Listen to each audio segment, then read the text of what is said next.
Hey everybody, Garrett Claridge here. Today we're going to be testing and tearing down sound systems from the white van speaker scam. I've been collecting these scam brands for over 2 years and spent way too much money on them, especially after seeing the insides of this stuff. Now if you're unfamiliar, the white van speaker scam is quite an elaborate operation. Extremely low quality electronics are imported and packaged with the sole intention of misleading people. The term white van scam comes from the white rental van they're often spotted using as they impersonate a professional AV company. They go all out with this, printing ID badges and often wearing a business casual sort of outfit. Now the scam comes in where they approach people with a claim that they have extra stock of high-end equipment. Often given a story, maybe they finished a job and the boss said to just get whatever they can for it and get rid of it. Typically looking for people unaware of real brands, they point out the crazy retail price on the boxes and quickly start talking numbers. For as long as I've been tracking down these scam speakers to take apart, I've also been keeping a folder of images taken from my local listings. Most people at this point know they were scammed and just want $100 back. But some people find them in the wild, see that fake price tag, and are dead set they have a good investment. The scammers even talk people into buying multiples to sell one on your own and make some cash. So let's see what I had available to me locally. Every time I think I've seen all the fake brands, I find another. So our first listings here are passive systems. You need your own amplifier or receiver system to power it. They will be very deceptive on the packaging and really dance around this fact. The first systems are proudly designed in Denmark, the Vocal VK4 and the Dresden Acoustics SC8, both capable of 1500 watts. Here's a Cameron Audio KA14, another proud original Denmark design. This one's interesting, the Brendel BR201. This one has an interesting power meter on the subwoofer. Since this is a passive system, it's either fake or takes power from your speaker signal. The Vocal Media Labs VK50, this one makes my head hurt trying to read the box. This soundbar is actually a stereo speaker with the woofer facing downward. I have an example of one of these to take apart later that made use of an 8-inch dual voice coil woofer. Box claims 7.1, 2300 watts. As most, this one has the MSRP price printed direct to the packaging, $2,637. Here's a look at the box for a Vocal VK7. Bit hard to see, but the MSRP seems to be around $2,400. The Orumrohn D10, $3,138. A Dresden Acoustics SC10, 1500 watt, and the Atmos 2200 watt system. The box for the Atmos, really funny, claiming indoor and outdoor use and wireless connect capability. The Macmillan MM450, another indoor-outdoor 5.1 system, but this one claims to have a remote included. What in the world are they talking about? Cameron Audio KA9, Camden Media Labs CN6, more Danish design. The Sonus SN7 and Synchrony B6000. We've got some Haas and the very original looking Berlin Audio BA65. This one is fun. PSW Cinema, a very obvious knockoff of the Canadian brand PSB. Dynamics and PSW both looking like they're using the same stock photo, like most of these do really. Here's a subwoofer by Sutherland Technologies and also a Camden Media Labs CN8. Here we have a Spectrum RS232.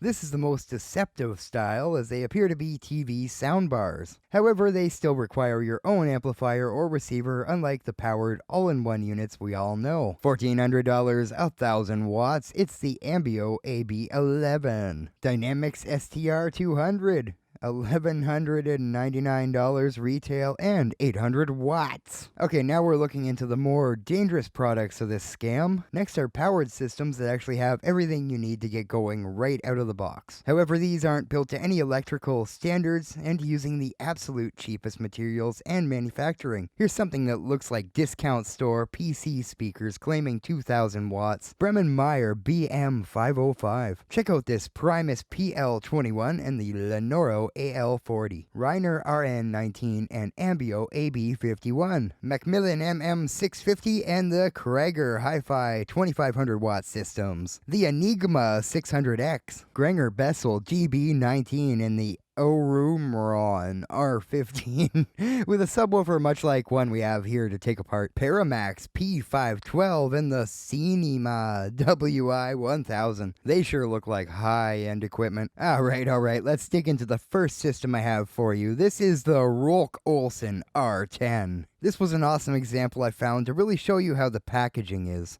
First of all, the Photoshop work on this is amazing. I'm not even going to point out the errors. Do we have any graphic designers in the house? This was hilarious. The box will be sealed using a packing tape with the brand name on it. Also 2 plastic bands often wrapped around with the brand name on it as well. 1500 watts of power, dual 10-inch subwoofer. This is always my favorite part of the packaging, the fake awards and logos going on. Of course, they have to use the Alfa Romeo logo. And I'd love to know who the heck the Council of Electronic Engineers are. Website for a fake brand, half the time they don't even work. QR codes on the box to direct you right to the site, but usually the website just says exactly what's on the box. Very little information, but they definitely include the price tag. Here's a wiring diagram on the box showing how to set it up. Funny they still use a DVD player graphic on lots of these. In the box, you will find a fake warranty card. This one's for a Quebec business. It's sure odd they don't have this written in French at all. It's missing here, but often the wires and very cheap wall mounts are included in a fancy fabric bag with the logo silk screened on it. Each speaker wrapped and packed very well, even a protective plastic on the woofer. Now I got this all wired up. I'll be using this little amplifier here to test each system. Also wired up this switch to A/B test different speakers. Let's get into it. What's the R10 actually sound like? And after that we'll crack it open to see what's inside.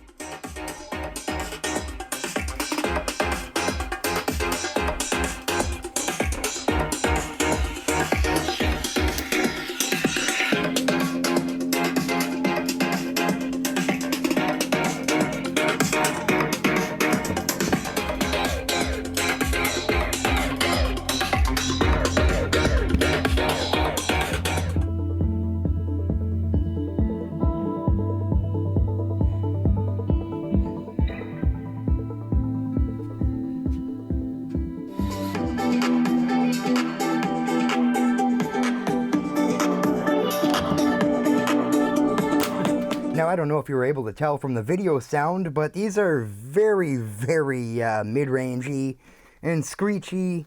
I can kind of hear the cabinets resonate. They pretty much just sound like a cheap set of computer speakers. The subwoofer is not all that efficient, and you could probably hear when I tested the subwoofer alone, the low pass is not working so good on this. You can hear voices and stuff. The satellite speakers come off sounding much louder than the woofer, and I'm honestly not even sure if these tweeters are real.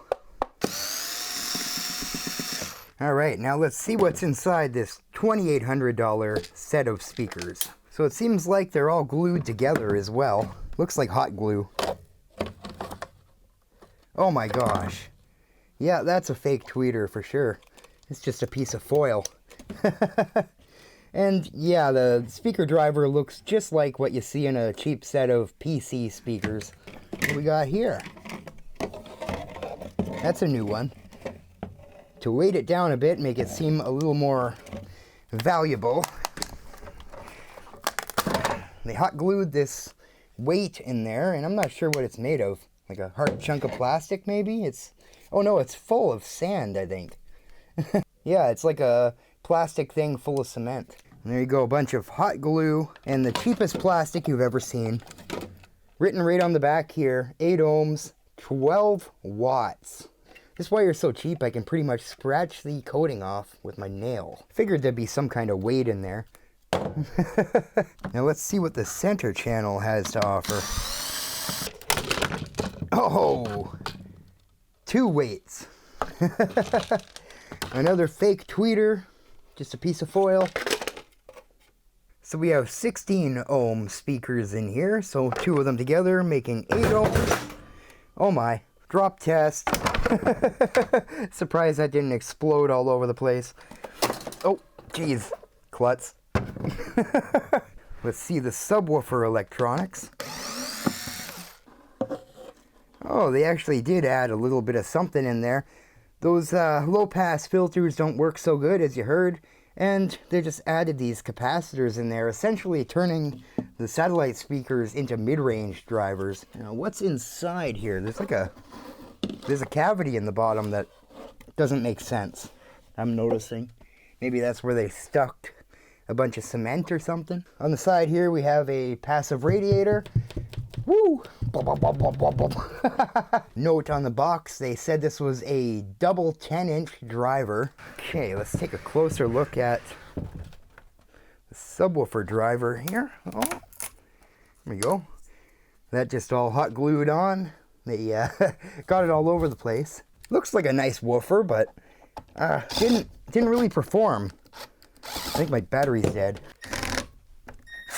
Oh, jeez, I did it right through the... Why the heck? Oh, there was a bunch of glue on top of the screw head. Okay, so we got 4 of the smallest little MDF screws holding this 10-inch driver in. I don't have to be too careful with it. I am going to be smashing this stuff up later. Not in this video, but... Whoa! You know, you wouldn't even expect to see like the cheapest home audio speakers to have a driver like this. That's just poor. So it's a, oh, I broke it too. Jeez. I gotta calm down, man. This stuff's really fragile though. It's like, you just can't look at it wrong, you'll break it. 6 ohms, 50 watts. How many watts did it say the subwoofer was? I had to look on the box. It said the subwoofer was 500 watts. That's 50 watt. Probably at its most peak. Like, it sounded like it was bogging out just on my little amp anyway. I'm gonna have to glue this back together now just so I can blow it up later. Now it's kind of hard to see, but there's this division in the bottom here, and I think it's full of cement or something because this has some weight to it. Now this is kind of fun. I have another version of the Rul Olsen center speaker and satellite speaker, and you can see this is how they did the fake tweeters in them. Just a plastic molding. And they're the same, no, different speaker drivers. And also, see how this one has a little stand on the bottom. This one, it doesn't stand up at all. You have to hang it to the wall or something, or it had a bracket maybe. So they're not very consistent with their design. But there we go. Look at that. The tweeter's just formed right in the plastic. And then the same weight. And it must be full of cement because this thing is covered. It's all cement powder inside here coming out.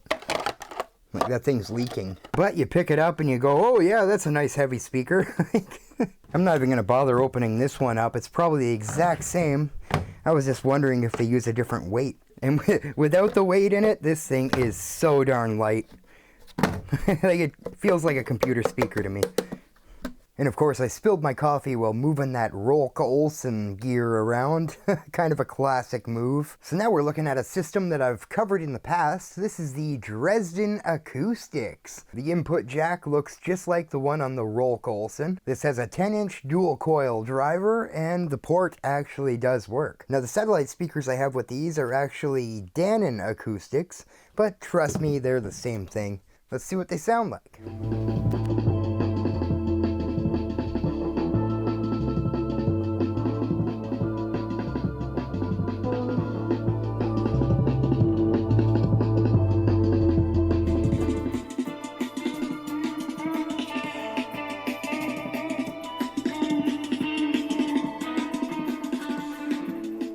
Alright, let's see what's inside these things. Is that 2 different speaker drivers? Oh, no way. I think this is a fake driver. This isn't the same as the Dresden ones at all. I've never seen one like this. I might have to do the sound test again with one with 2 speakers. No way.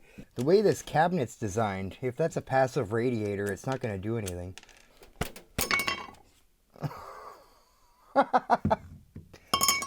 Okay. Yeah. You know what? That's a block of cement in the bottom of that. Yeah. So the bottom's half filled with this sort of concrete stuff. Then we have this passive radiator, they call it. But it would do no good in there. Like, yeah, there's no air cavity at all. That's just 100% fake. Let's see what the actual... That kind of blew my mind. These are just that extra step to go cheaper. Because I was going to say... Oh, no way. This has to be a joke, man. How do they make it this bad? I'm not seeing a wattage on here, but it's probably not much. So, Dresden Acoustics. Wow. Here we go. These actually have 2 real drivers in them, like the old Dresdens did. These are Bergmans.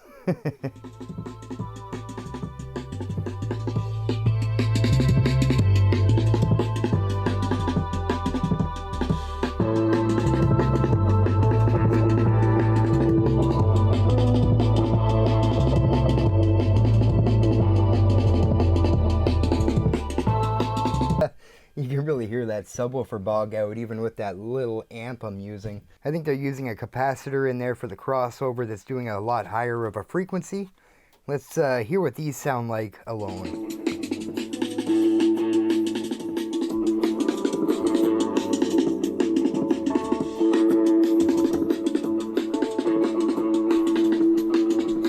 So yeah, again, these just sound like cheap computer speakers. Let's see what's inside these ones. Oh, these are a little better. No markings on them, but nice, decent sized magnet for the driver size. Is that an undone wire in there? It is. There's a wire that's popped off the solder joint. There's another big block of something in this one. Bit of hot glue. Really awful plastic. We got another one of these plastic things filled with concrete or cement or whatever the heck it is. Now we can take a look at this subwoofer. Be really careful with this drill. I'm not used to the quick one on little things like this. Wah wah. A bunch of scrap wood. And there's a Kit Kat wrapper. They got sucked in the port. So there's our woofer driver, dual coil, and a big 6 ohm, 60 watts written on there.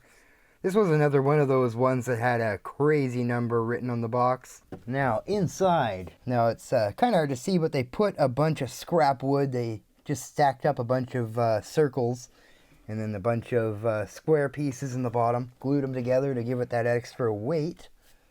Now the crossover network, it's kind of hard to see it in here, but really it's the same thing as the other one, except all it is the capacitors. There's no low pass filters there. So just like I thought, the woofer was running a straight signal, full range. You could hear all the voices and all the treble through it, no problem. Probably like 30 watts per coil channel. And yeah, that little amp there was just making this thing sound like crap. Doesn't take much to muffle it up. Now I've seen versions of these things that actually have an 8-inch sub, and it looks pretty funny because you can quickly tell that it's a smaller speaker inside a, you know, big cover. Next we're looking at a 5.1 system, a very common white van scam. These ones are labeled Palmo, something like that. Now this has the same passive pass-through setup as the others, but it has a kind of like a push-on terminal. System power, 1000 watts. 60 watts RMS, 120 peak for the satellite speakers. And let's see, 200 watts RMS for this subwoofer. And these are like two 6.5-inch standard drivers. The satellites have a bit bigger of a driver in them, and I'm not sure if that's a real tweeter or not. We're gonna see later. Oh, something's shaking around in there. Oh wait, it's the piece of hardware that's made to screw it on the back wall. I could tell it's missing. Alright, we got everything plugged in here. One pair of speakers into the crossover network from the subwoofer, and another one on the B selector switch. So let's see what it's like with just the subwoofer and two satellites.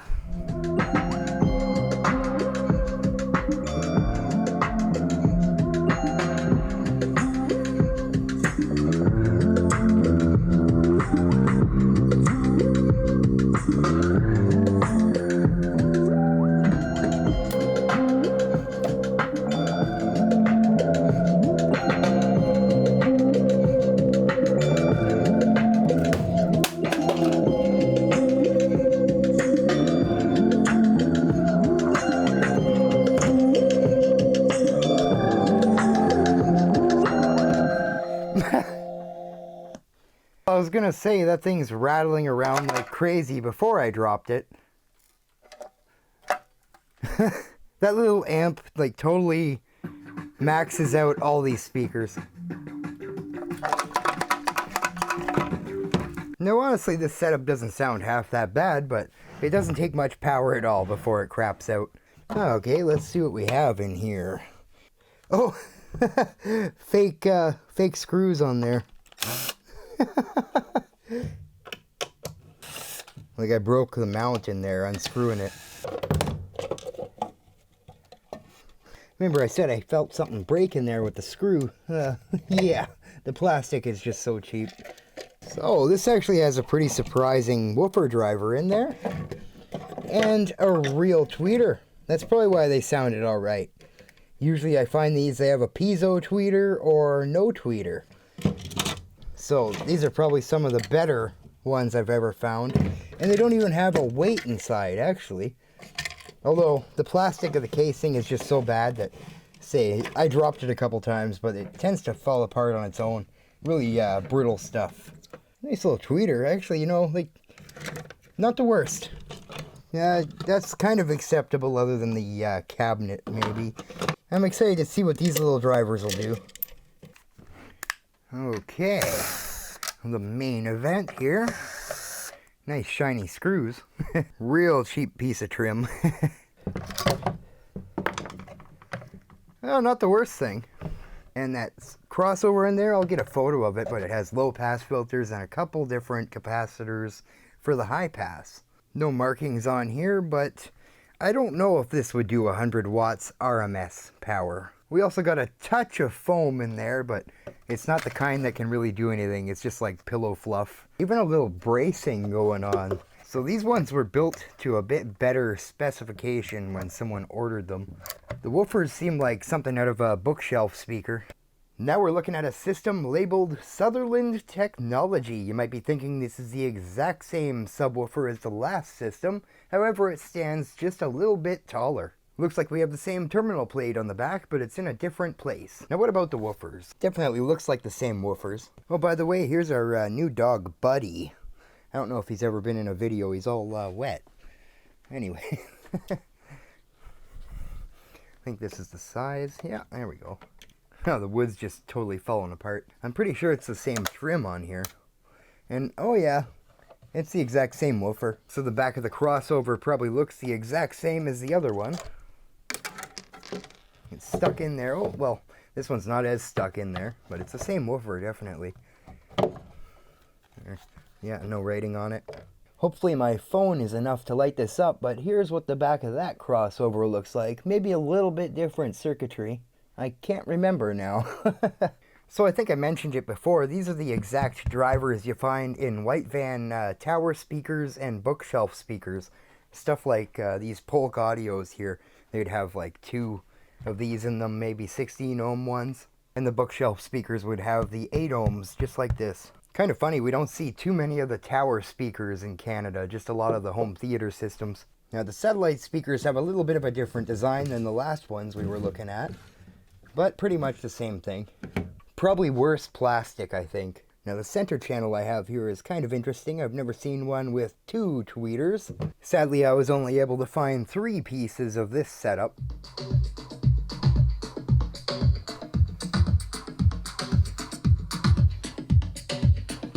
This one's not working. Oh, wire came out. Oh, the terminal is breaking on this thing. Hardly stays in.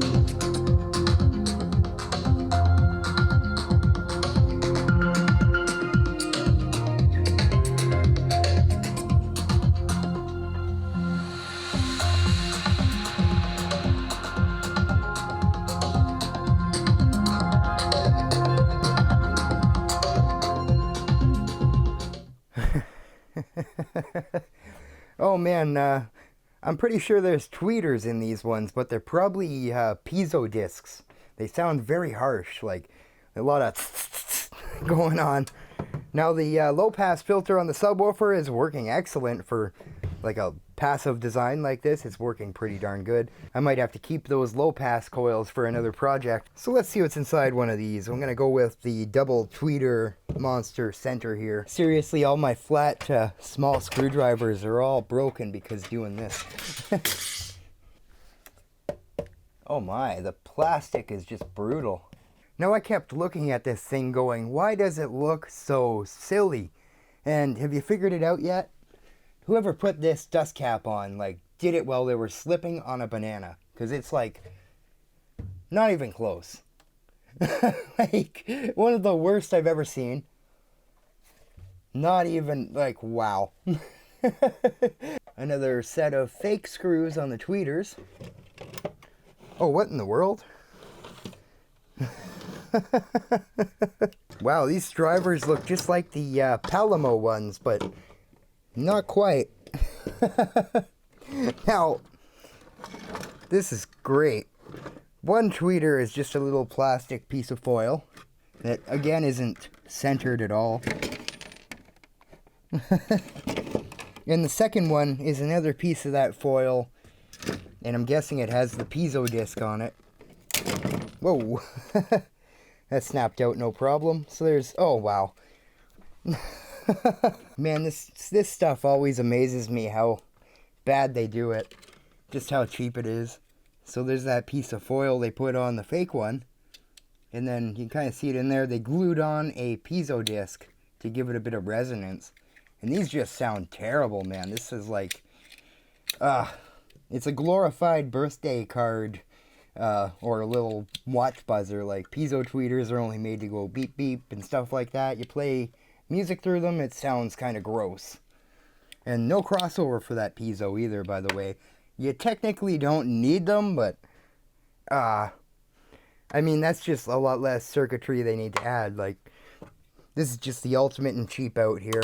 At least there's no cement inside.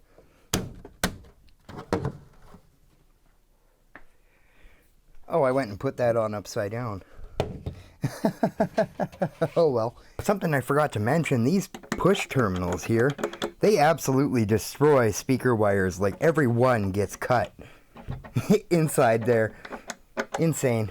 I had to redo them all. The next system we have is definitely in the list of one of the worst sounding speakers I've ever listened to. What we're looking at here is a combination left channel, right channel, and subwoofer in a stylish soundbar format. Underneath the grille there is the left and right speakers, and at the back we have this big old subwoofer. Now you can see it's kind of crunched in a little bit, and there's oh, she poked it.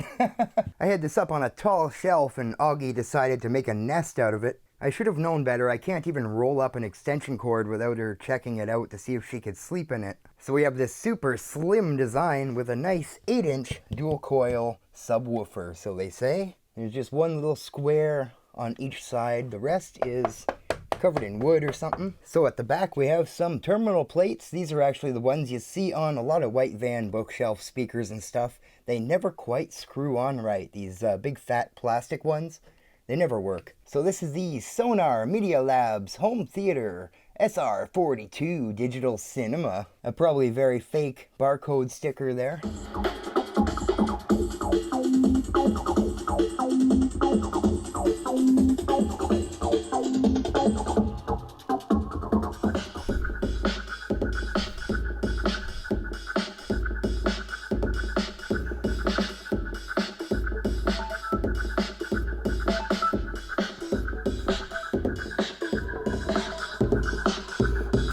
Oh.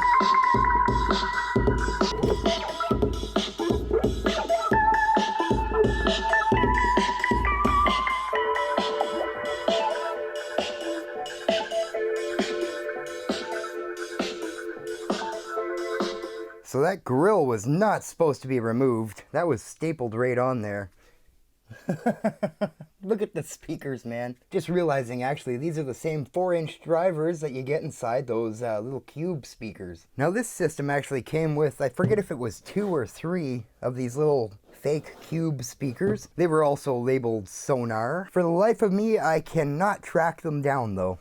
Now, I actually used this last night to watch a couple TV shows, and man, the vocals on it sound terrible. It's a little harder to notice with music, but when there's vocals playing, you can hear the mid-range bouncing off the counter, and it just creates this awful tone. The whole thing also has this real hollow sound to the bass, but that's because the cabinet is just so cheap. I could play it like a bongo. You don't hear too much out of the left and right channels because it gets muffled out by all that mid-bass, muffly mid-range coming out of this bottom woofer. Oh, nice. Oh, come on. Oh, good, I can see the crossover network in there too, so I don't really have to tear it apart anymore. Just one capacitor to control those mids and highs on the front. This is going full range power. Yeah, there's not much to it. Any writing on the back of the woofer? Oh, 8 ohms, 40 watts. This is one of those systems that was claiming to be in the 1,000 watts or something like that. Very cheap feeling speaker driver. So kind of feeling around in the box, there's no bracing whatsoever, a couple little corner blocks. But what I was wondering is if this was in a cabinet of its own, and it is, so this little driver isn't getting messed up by this driver. Let's take a look at what the cabinet's like for these. There is actually a little cavity in there for these to resonate, but look at that. What a joke. Isn't that like the same one as like the cheapest? Those ones that had a fake driver in them. Anyway, this is like one of the smallest, cheapest versions of these little drivers that they actually make. A lot of hot glue in there. They did put a little bit of design into the front part of this. There's actually a chamber right here that's separated like that. Should do. And that isolates these little drivers here into their own little cabinet, although they're not much that you can't really do much with these. They're acting as mid-ranges, essentially. And of course, the woofer produces much more mid-bass than it does any subwoofer frequencies. And it's sad to say, but give them credit for not putting any cement blocks in here. So here we have another example of the Bose Cube knockoffs. These are Nexis. Here is a big old center channel. I don't know if Bose ever made anything like that. But definitely this is some kind of patented design. I've got the left and right channels plugged in right now. Let's give them a listen.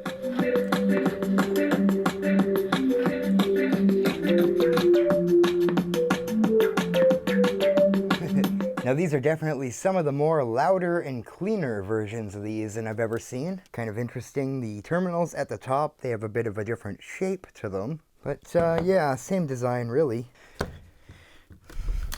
I don't know what's all over it. I think it might, oh, you know, I think it's glue. It's a bunch of dried up glue and they glued the cover on. That's why they wouldn't come off. Oh yeah, old dry glue. So I believe both of these are actually functioning. Yeah, yeah, they are. So there's 2 real drivers in here. 12 ohms. There's a bit of a variance with speakers when they read these with like electronic meters. Not much else going on inside there. I like how these are like both sideways too. Usually they're like facing straight up. Am I crazy? No magnetic protection on any of this stuff either. Like that reverse polarized magnet on the back that keeps your... Oh, I can't even use that. Oh, I love how these things you can't even... Oh yeah, there it is. The little part inside the cabinet. Just taking it apart, the plastic is so brittle. It's just impossible. Alright, anyone taking bets of what's heavy on the side here?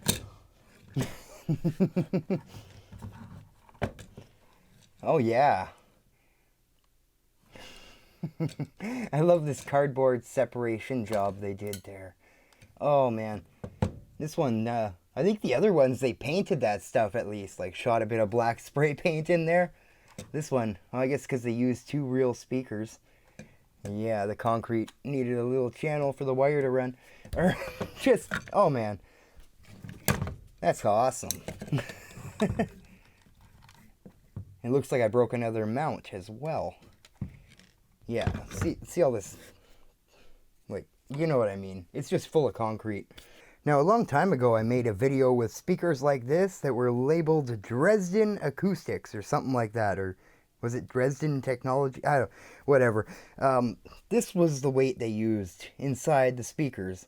This is a chunk of a granite countertop, like a little scrap piece they hammered off and made little, like, blocks out of. And this was just glued inside to the back of one of these to give it that weight.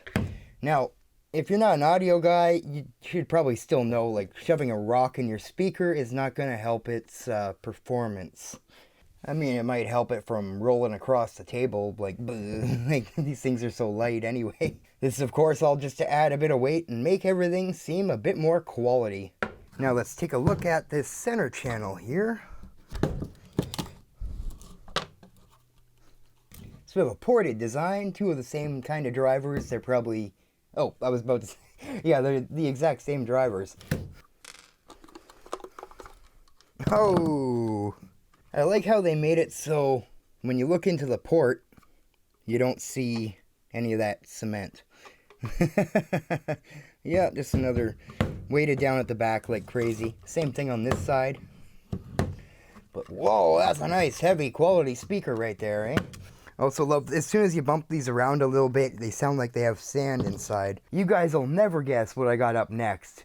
That's right, it's another set of bootleg Bose Cubes. These are some Rul Olsen versions. I always remember there were these old YouTube videos where this guy got scammed, I guess, and he was trying to raise awareness on the brand. And he made all kinds of funny videos making puns like, "We will rolk you," and "Rolk on," or I don't know. I remember it being pretty good. We got another weird center channel brick here. This has a little stand on the bottom. Now, I had to crack a beer after giving these a listen. These are probably the worst ones I've ever encountered. Just, oh man, I don't know what they did to them. It was the first time I ever tried listening to the things. Look at those, they're like the same size as a beer can. But yeah, these sound very harsh.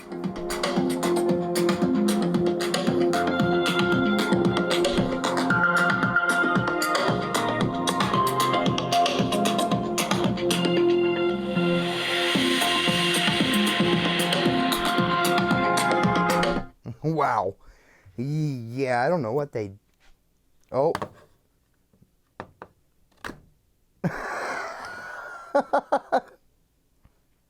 Okay, that's new. I've yet to see this little innovation. That's why they sound so bad. I'm just gonna say these are super inefficient, and the treble on them. Oh man, no wonder. It's one of these piezo things.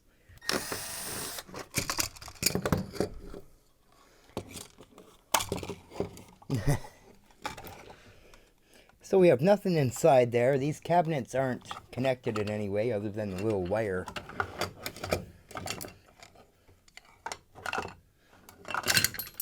Oh! Went and broke the solder off there, or broke the wire. Super cheap wires on these. No markings on this driver. Now, I don't know if you could hear it in the sound test, but these were absolutely maxing out. Again, on that tiny little amplifier. And the efficiency was awful. I had to really turn it up. That screw didn't even unscrew. The plastic is just something else. Okay, so it's the same kind of style as we've seen on the, what were they, Sutherland ones? I'm going to let you hear what just the tweeter sounds like, if I can keep it together. Oh, wow, this is so badly soldered it all just fell apart again. But you can see what's going on inside here. Absolutely nothing. Another broken mount here. They're all broken. Yeah, look, oh man. Yeah, this plastic's so bad, I just take my thumb and it smashes it. Oh, look. This one was already broken, and they added a blob of hot glue to put it back together, right from the factory. Oh, look, double. This side, too. Oh, triple. They're all broken. Quadruple. They're all glued back together. That's hilarious. Dude, come on. Yeah, no wonder they just pop off there by, like, touching them. Jeez, well, I toasted that cabinet. Just a bunch of broken plastic and hot glue. I'm going to try to wire this up again.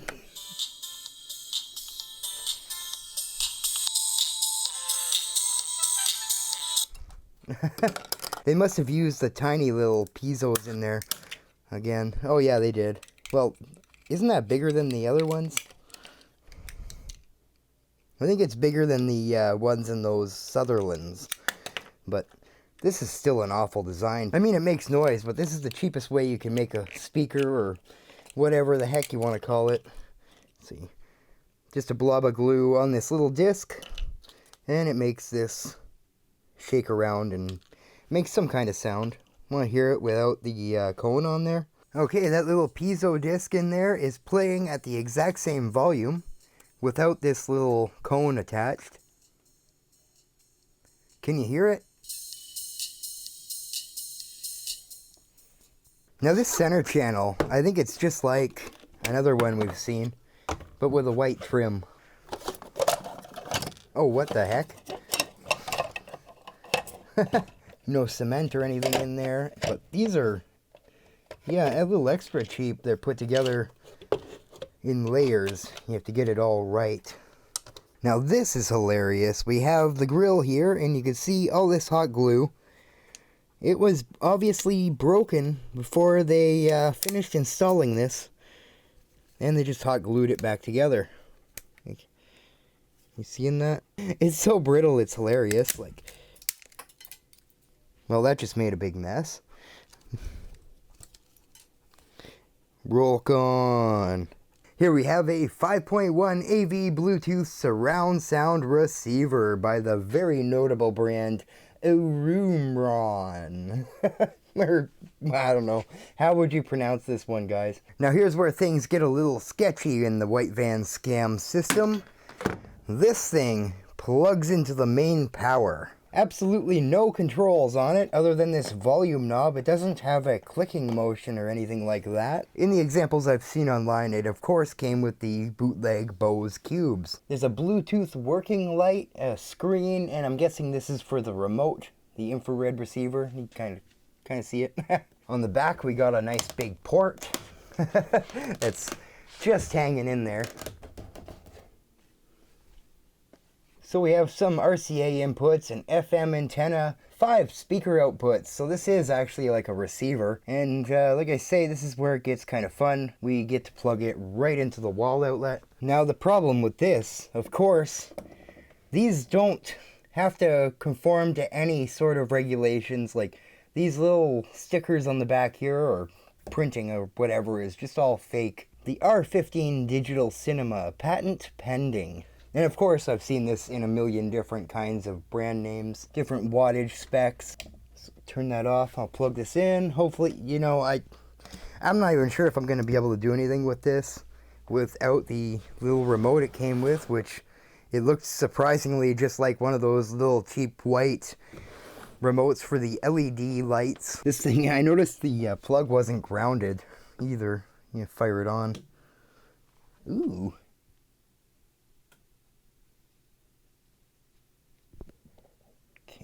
Try not to lose this knob. Oh, I don't think the knob's even working. Main volume 26 dB. Bluetooth working light. Oh, I forgot to tell you the most fun part of this. Someone forgot to put the legs on it. They totally muffled the subwoofer. Looks like it's been playing against the ground for a long time. When you take it out of the box, you're supposed to screw the little nubby legs on this and keep that off the ground. This is an 8-inch driver. This thing has a bit of weight to it, probably from the transformer in there. So my phone's not picking up any available Bluetooth devices. I think you need the remote to do absolutely anything with this thing, especially with the volume knob. It should have been cranked though. Too bad it doesn't let you just connect to it. Like, it says it's working. It's not a subwoofer, that's for sure. 8 ohms, 50 watts. That's kind of like around what the wattage of all these subs were. And again, they'll say they're like 500 watts or something, but you know well, it doesn't even say how much power it takes or anything. Oh wow. The plastic on the power cord is decaying. Now these speaker terminals work a lot better. They're the newer version. Oh wow. Surprised to see a heat sink on there, but Yeah, there's not much to this. Pulling the speaker line out of here. I'm gonna have to wire this up without the amp later. For an entire AV 5.1 receiver, that's not much going on there. We got a little toroidal transformer in the bottom. 11.8 volts, 2.6 amps. Not too bad, I might have to save that one. At least they added some nice big heat sinks in there. That's kind of surprising to see.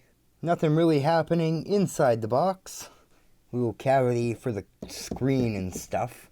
Using this terrible wood that I swear is just made out of old cardboard boxes.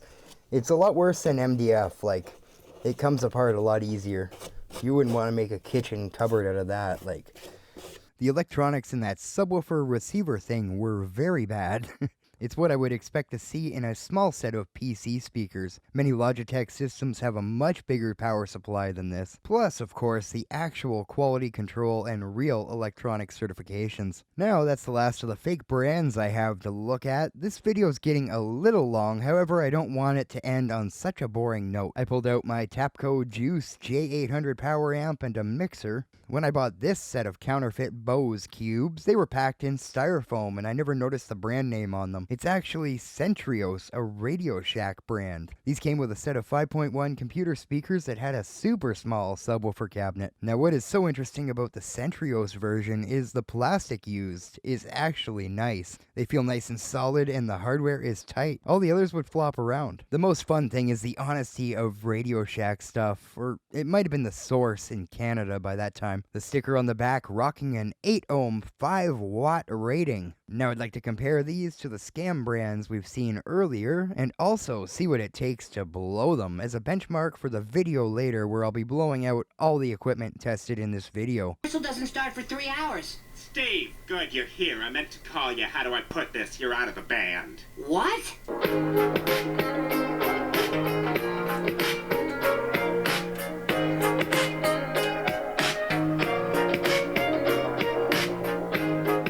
I have to give Radio Shack some credit. Whatever drivers they used in these are nice and efficient, and they actually have a decent frequency response. I have to say, for 5 watts, they did amazing. Now, if it said 250 watts on there, I might have some questions. They also included rubber feet on the bottom of these ones. Alright, I'm curious what the heck's inside these things.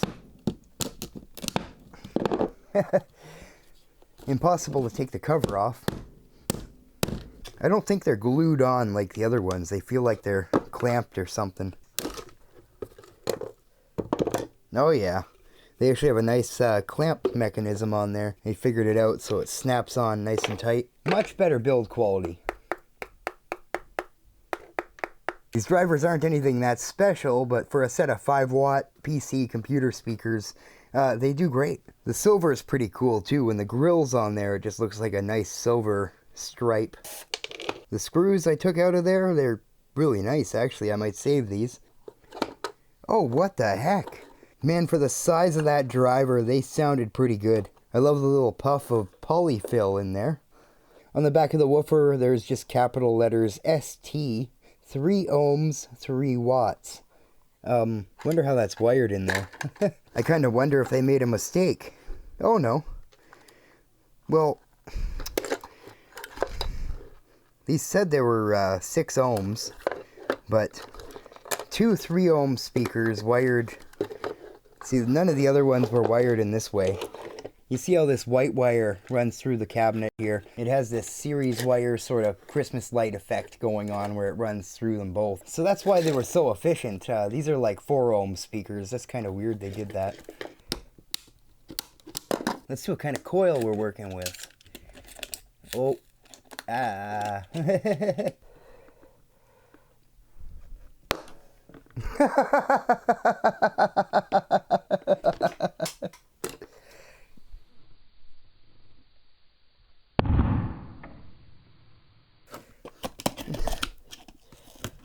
Got a little puff of smoke out of it.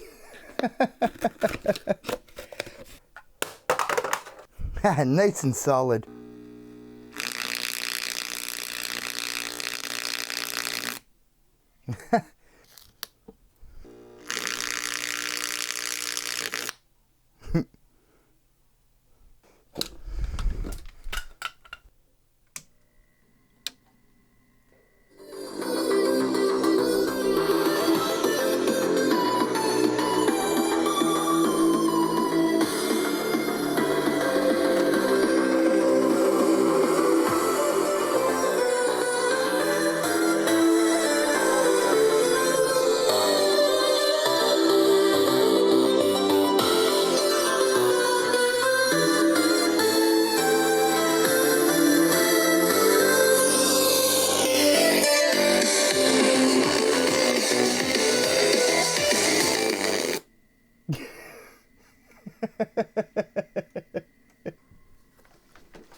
Oh no, oh no.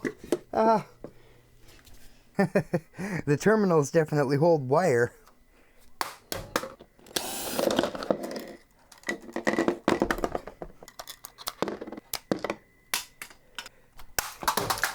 Woo! Try turning up the bass.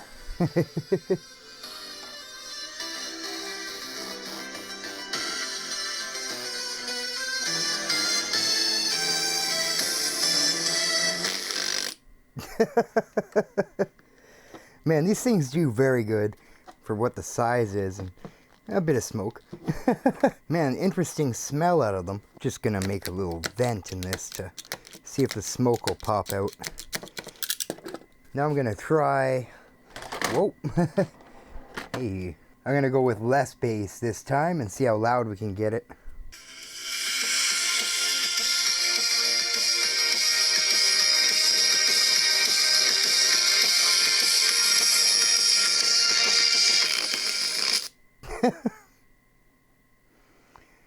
There, that gave it a nice little smoke cloud.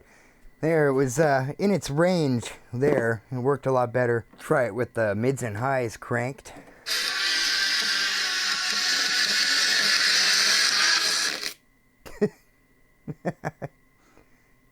Tiny little puff of smoke, but it did get very loud, I will say that.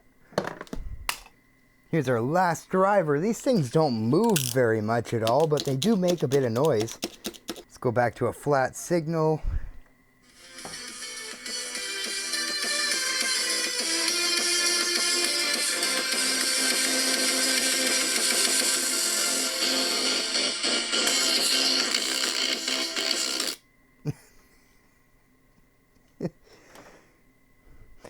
And the tiniest little puff of smoke.